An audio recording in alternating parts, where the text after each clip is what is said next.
Welcome to the deep dive. Right now, you are likely staring down a massive stack of Air Force history pulled straight from Chapter 2 of the AFH-1. Yeah, and I'm looking at the exact same source material right here. Frankly, it is a dense labyrinth. It really is. We are talking about decades of dates, names, organizational shifts, and operations. You're probably wondering exactly what details you need to, extract, encode, and actually remember to succeed. Exactly. And that challenge is exactly what we're tackling today. Our mission is to process this raw data systematically so you are equipped with exactly what the system demands. Right, and to do that effectively, we have to look at the methodology dictated by the Airman Development and Testing Chart, the ADTC. Okay. If you pull up the ADTC for a technical sergeant studying Chapter 2, which spans sections 2A through 2D, the required comprehension level is straight as across the board. Straight as. In the system's terminology, level A means remembering. This is purely fact retrieval. Just the raw data. Exactly. It's the recalling of definitions, names, dates, and lists.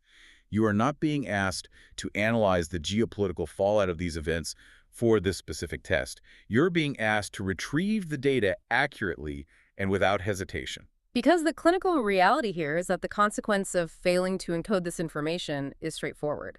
You will fail to meet the standard required for development, which means you fail to promote. It is that simple. Okay, let's unpack this. We are going to build a clear structural roadmap for you today. Instead of just reading you a timeline like a textbook, we're going to extract the hard data. The names, the dates, the aircraft. Right, and actually break down what they mean. First, we will look at the fundamental building blocks of early flight and World War I. And the rapid mutations between the wars. Yep, through World War II. And finally, we will look at the jump into the atomic age and the edge of space. We will be linking these isolated facts together as we go, spotting the patterns so you don't just memorize them, you actually retain them. That pattern recognition is crucial for level A retrieval. I mean, if you understand the system's logic, the dates just stick much better. Exactly. So looking at sections 2A and 2B in the text, it's interesting because the timeline of military aviation actually begins way before airplanes. Yeah, with balloons. Right. The text specifically highlights that two French brothers launched a hot air balloon in 1783. Wow. And then it jumps to 1861, where a balloon corps actually provided aerial observation for the Union Army during the American Civil War.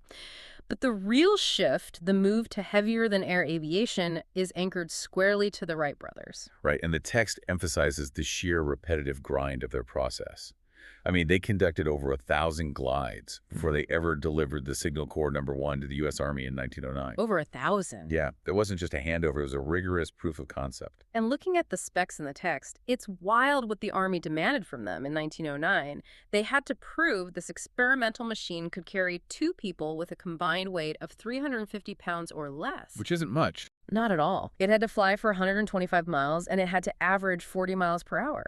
How did they even guarantee that with the materials they had? They barely did, and that brings up the other half of the equation, the personnel. Right.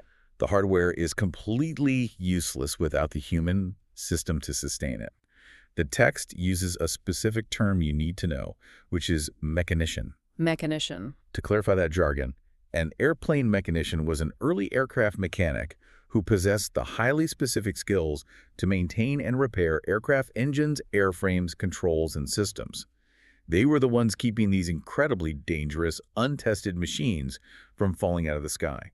It really highlights a pattern we'll see today. Officers might have flown the planes, but the enlisted force built the operational foundation. Absolutely. That's a great point, and the text backs that up with a list of early enlisted pioneers.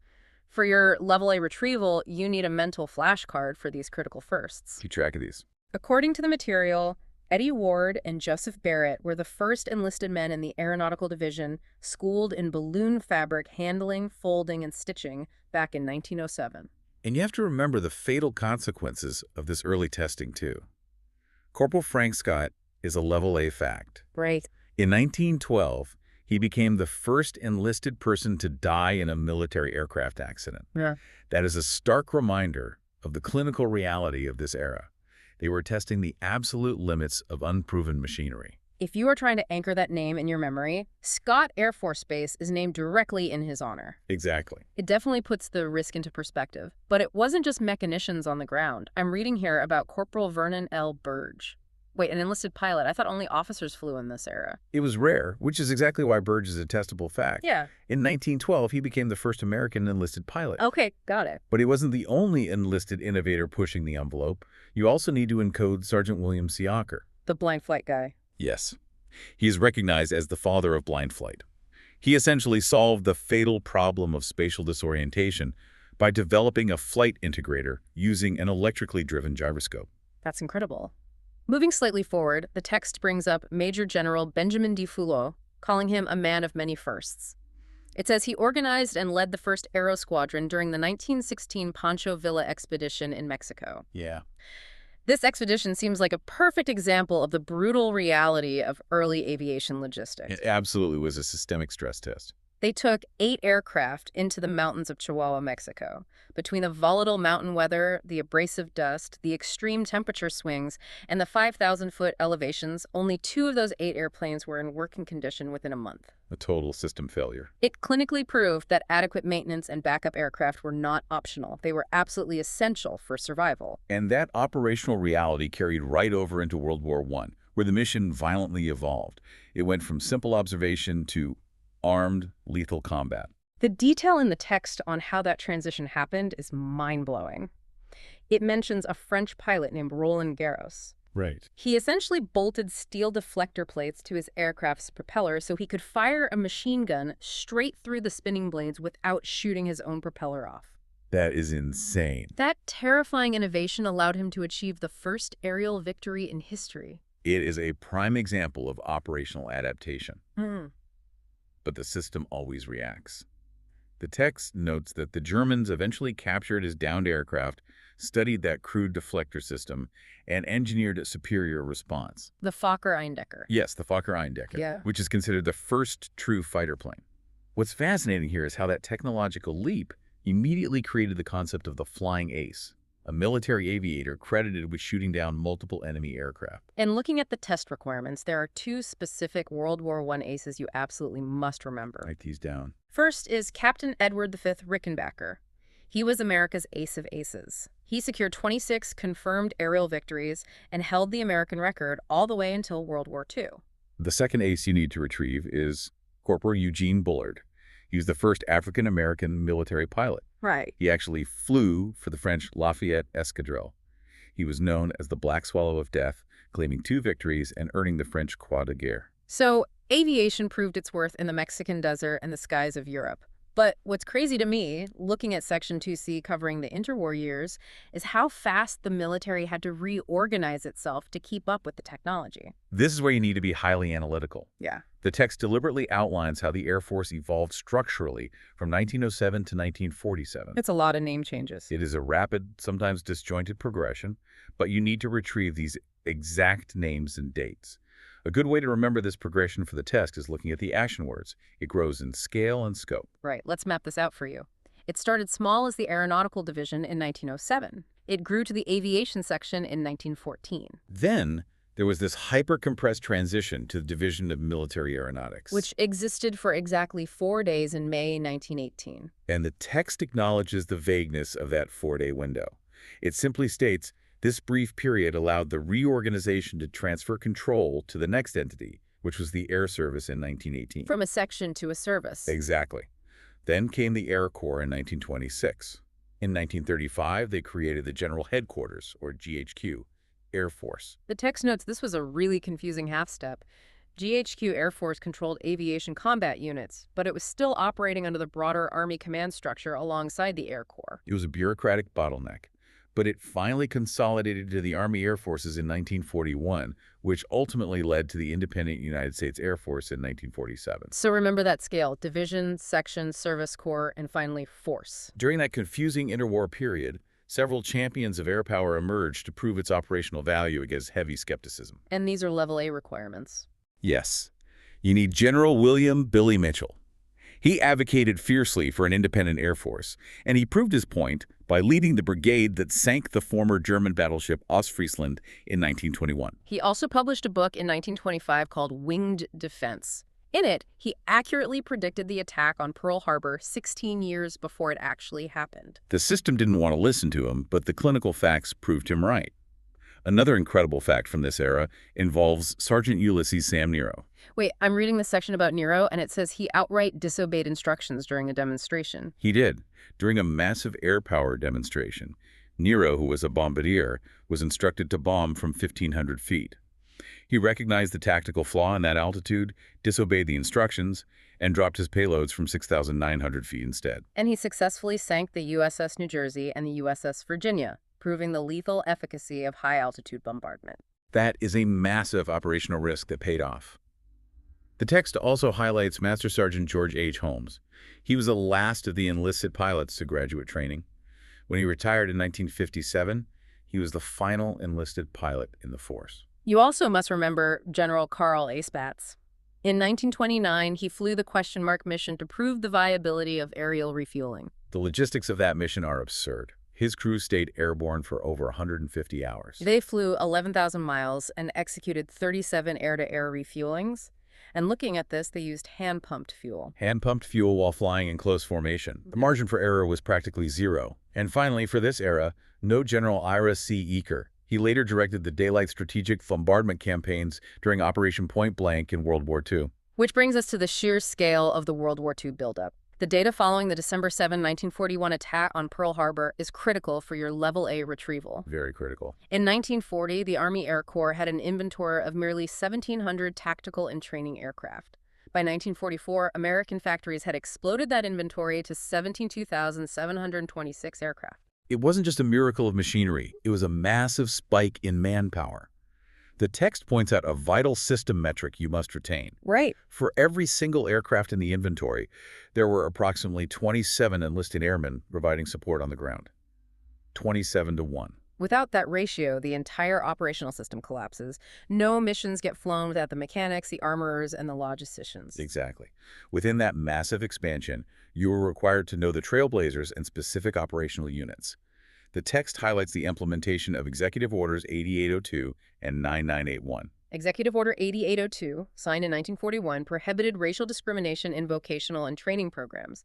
Executive Order 9981, signed later in 1948, abolished racial discrimination entirely in the armed forces. And looking at the personnel who defined this era, you have the Tuskegee Airmen. They were commanded by Colonel Benjamin O. Davis, Jr., who would later become the first African-American general in the United States Air Force. The text notes the Tuskegee Airmen amassed a highly distinguished combat record, including 312 escort missions into Germany. You must also identify the Flying Tigers. Officially known as the First American Volunteer Group, they were led by Captain Claire Lee Chennault. They are famous for flying those iconic, shark-faced P-40 aircraft in China. Make sure you add Jacqueline Cochran to your mental flashcards. She was the director of the Women's Air Force Service Pilots, or WSP, and is recognized in the source material as the greatest female aviator of all time. Then there's Captain Lillian K. Kyle. Captain Keel's operational tempo was staggering. Tell me about it. She was a flight nurse who made 250 evacuation flights during World War II and then went on to fly another 175 during the Korean War. That record makes her the most decorated woman in United States military history. You also need to retrieve the hard facts surrounding Technical Sergeant Paul W. Airy. He was shot down, survived a brutal 10-month stint as a POW, which included a 400-mile march, and later became the very first Chief Master Sergeant of the Air Force in 1967. Lastly, for the personnel, note Sergeant Sator Smilin' Sandy Sanchez. He was a highly decorated aerial gunner who was tragically killed on his 44th mission. He remains the only enlisted airman to have a B-17 named in his honor. Beyond the individuals, your Level A requirements demand you lock in the major operations. Let's volley these back and forth so you can record them clearly. Sure. First is Operation Argument. Also known as Big Week.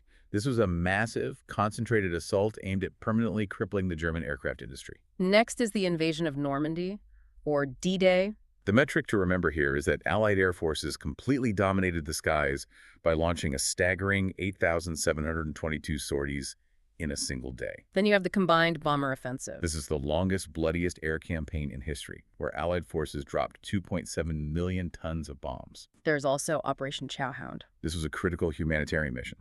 B-17 bombers dropped 4,000 tons of food to the starving Dutch population, proving air power wasn't just for destruction. And finally, the Doolittle Raid. Lieutenant Colonel Jimmy Doolittle led 16 B-25 bombers straight off the deck of the USS Hornet to strike the Japanese mainland. It was a massive psychological blow to their military leadership. Moving into Section 2D, the text transitions into the atomic era and the edge of space. The atomic facts provided here are precise, clinical, and unforgiving. They are. On August 6, 1945, the B-29 bomber Enola Gay dropped a uranium bomb known as Little Boy on Hiroshima, destroying 5 square miles and killing 80,000 people. 3 days later, on August 9, the Boxcar dropped a plutonium bomb called Fat Man on Nagasaki, destroying 1.5 square miles and killing 35,000. Faced with this unprecedented systemic devastation, Japan officially surrendered on August 14th. Here's where it gets really interesting. The text traces a direct, unbroken lineage from the end of World War II straight into the space race. It does. It starts with the early rocket designs of an American engineer named Robert H. Goddard. Those designs were essentially weaponized and refined by a German scientist, Wernher von Braun, who developed the V-2 rocket for Nazi Germany. And then the text mentions Operation Paperclip. Just have to pause there and make sure I'm reading this right. Under Operation Paperclip, nearly 1,600 German scientists, including von Braun, were secretly brought to the United States. Exactly. The system recognized a massive gap in its ballistic capabilities. Morality aside, the clinical objective was technological supremacy. Von Braun and those 1,600 scientists were absorbed into our infrastructure to lay the literal foundation for American ballistic missile and space technology. That is a heavy operational pivot, and the space milestones that follow are non-negotiable for your test prep. In 1957, the Soviet Union launched the Sputnik I satellite, which officially sparked the space race. In response, by 1960, the United States executed Project Corona, which was also publicly known as the Discoverer Research Program. You need to know that this program achieved the first successful retrieval of reconnaissance film from space with Discoverer 13th. But looking at the text, the medical milestones are equally testable, and honestly, they are fascinating. You must know Dr. Harry Armstrong. He was the second Surgeon General of the Air Force, and he created the world's first Department of Space Medicine at Randolph Air Force Base all the way back in 1949. And working under Dr. Armstrong were Heinz and Fritz Haber. There were 2 brothers brought over from Operation Paperclip. They designed the first space cabin simulator and actually studied weightlessness using F-100 Super Sabre jets. You also must remember Airman First Class Donald Farrell. In 1958, this 22-year-old accounting specialist volunteered to be locked inside a 2.5-ton steel chamber called Torella I for 7 days. 7 days in a steel box to simulate a lunar voyage. It proved humans could actually survive in a 100% recyclable air environment. Imagine being an accounting specialist and casually volunteering for a simulated moon mission. And if that isn't wild enough, you must recall Sam Space. He was a rhesus monkey launched in a biopack life support system.